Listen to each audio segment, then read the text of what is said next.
পেনশনারদের সুখবর, নবম pay scale বাস্তবায়ন ও চূড়ান্ত তারিখ প্রকাশ। জাকির আহমেদ। দর্শক, বিস্তারিত আলোচনা শুরু করার পূর্বে আপনারা যারা এখন পর্যন্ত আমাদের চ্যানেলটি সাবস্ক্রাইব করেননি, দয়া করে সাবস্ক্রাইব করে পাশে থাকা বেল আইকনটি অল করে দিন। অবশেষে সরকারি চাকরিজীবী ও অবসরপ্রাপ্ত পেনশনারদের জন্য বহুল প্রত্যাশিত নবম পে স্কেল বাস্তবায়নের প্রজ্ঞাপন জারি করা হয়েছে। অর্থ উপদেষ্টা একে অত্যন্ত জরুরি ও সময় উপযোগী পদক্ষেপ হিসাবে আখ্যায়িত করেছেন। সরকারি চাকরিজীবীদের আর্থিক নিরাপত্তা নিশ্চিত করাই এখন সরকারের প্রধান লক্ষ্য। নতুন পে স্কেল শুধু বেতন কাঠামোর উন্নয়ন নয়, বরং পেনশনারদের জীবনমান উন্নয়নের ক্ষেত্রে একটি যুগান্তকারী পদক্ষেপ। পে কমিশনের প্রধান জাকির আহমেদ খান জানান, বাংলাদেশের সরকারি চাকরিজীবীরা দীর্ঘদিন ধরে বেতন কাঠামোর বৈষম্যের শিকার হয়ে আসছেন। নবম পে স্কেলের মাধ্যমে আমরা সেই বৈষম্য দূর করতে চাই। আগামী ডিসেম্বরের মধ্যে এটি কার্যকর করা হবে। পাশাপাশি দ্রব্যমূল্যের ঊর্ধ্বগতি বিবেচনায় পেনশনারদের জন্য অতিরিক্ত 5 ধাপে ভাতা বৃদ্ধি করা হবে। প্রধান উপদেষ্টা বলেন, 6 সদস্যের পরিবারের জীবনযাত্রার খরচের ভিত্তিতে 1.4 অনুপাতে বেতন নির্ধারণ করা হয়েছে। এখন সেটা প্রস্তুতের কাজ চলমান রয়েছে, শুধুমাত্র গ্যাজেট আকারে প্রকাশ করা বাকি। পে কমিশনের চেয়ারম্যান জাকির আহমেদ খানের নির্দেশে যমুনায় অনুষ্ঠিত জরুরি বৈঠকে অবসরপ্রাপ্ত কর্মকর্তাদের ভাতা ও কর্মচারীদের বেতন বৃদ্ধির বিষয়টি বিস্তারিতভাবে আলোচনা হয়।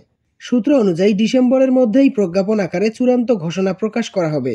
দর্শক, ভিডিওটির এই মুহূর্ত পর্যন্ত এসেও যারা এখন পর্যন্ত আমাদের চ্যানেলটি সাবস্ক্রাইব করেননি, দয়া করে সাবস্ক্রাইব করে পাশে থাকা বেল আইকনটি অল করে দিন।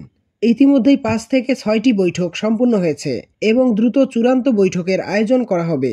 প্রতিটি বৈঠকে দ্রুত বাস্তবায়নের পরিকল্পনা ও বিস্তারিত রূপরেখা আলোচনা করা হয়েছে।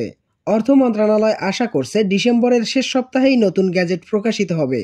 অর্থ মন্ত্রণালয়ের শীর্ষ কর্মকর্তারা জানান, বর্তমান মূল্যস্ফীতি 10 থেকে 18% পৌঁছেছে, কিন্তু অপরদিকে মাত্র 5% হারে বেতন বৃদ্ধি বর্তমান পরিস্থিতির সঙ্গে সামঞ্জস্যপূর্ণ নয়। চলতি বছরে দ্রব্যমূল্য 20% পর্যন্ত বৃদ্ধি পাওয়ায় নবম পে স্কেল বাস্তবায়ন এখন একেবারেই জরুরি হয়ে পড়েছে। এই সিদ্ধান্তের ফলে সরকারি চাকরিজীবী ও পেনশনার উভয় অর্থনৈতিক স্বস্তি পাবেন। বিশেষ করে অবসরপ্রাপ্ত কর্মকর্তাদের দীর্ঘদিনের অপেক্ষার অবসান ঘটবে। অর্থ উপদেষ্টা ও প্রধান উপদেষ্টা মনে করেন, বাজারে দ্রব্যমূল্যের অস্বাভাবিক ঊর্ধ্বগতির প্রেক্ষাপটে এই সিদ্ধান্ত সময়োপযোগী এবং তা দেশের সামগ্রিক অর্থনৈতিক স্থিতিশীলতার ইতিবাচক প্রভাব ফেলবে। ডিসেম্বরের শেষের দিকে নবম পে স্কেল কার্যকর হলে সরকারি চাকরিজীবীরা নতুন বেতন কাঠামো অনুযায়ী বেতন ভাতা পাবেন। পেনশনাররা দীর্ঘ প্রতীক্ষার পর উন্নত ভাতা ও আর্থিক সুরক্ষা ভোগ করবেন। নবম পে স্কেল বাস্তবায়নের মাধ্যমে শুধু সরকারি চাকরিজীবীদের জীবনমানেই উন্নত হবে না, বরং দেশের সামগ্রিক অর্থনীতি ও স্থিতিশীলতার ক্ষেত্রে একটি গুরুত্বপূর্ণ ভূমিকা পালন করবে। বাংলাদেশের 14 লক্ষ সরকারি চাকরিজীবীদের দ্রুত সময়ের মধ্যে নবম পে স্কেল কার্যকর করা হচ্ছে। দীর্ঘ 10 বছর থেকে কোনো বেতন বৃদ্ধি না করার ফলে চাকরিজীবীদের ভেতর বৈষম্য সৃষ্টি হয়েছিল। এই বৈষম্য দূর করার জন্য বেতন কাঠামো তৈরি করেছেন কমিশনের সদস্যরা। দর্শক, আজকের ভিডিওটি এই পর্যন্তই। আশা করি ভিডিওটি থেকে অনেক গুরুত্বপূর্ণ তথ্য জানতে পেরেছেন।